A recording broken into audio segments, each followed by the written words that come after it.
Now I'm going to show you how to freeze columns or rows in a Google Sheet.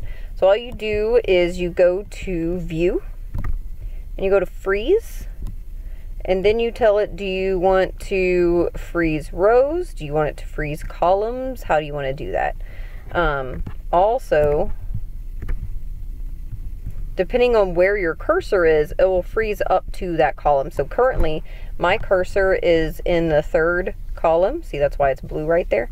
It's in the third column, so that's why it says freeze up to column C, which is my third column. It's also in my fourth row, so that's why it says to freeze up to row 4. So that's how you freeze more than 2 rows or 2 columns, because that's all that's listed here.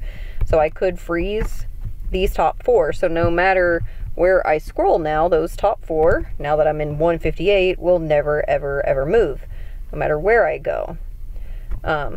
I don't necessarily want all those frozen. I would just really want the first one in this type of sheet. So if you want to do that, you tell it to freeze 1 row. And then you can also freeze columns. You don't have to freeze just one thing at a time. You can freeze this first column. And so now, these will never, ever, ever move. And whenever you're looking at the spreadsheet like this on a computer, it's not quite that big of a deal unless you happen to have a ton of data.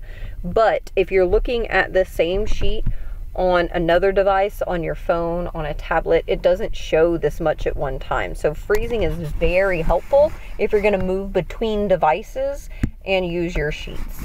But that's basically how you freeze columns and rows in Google Sheets.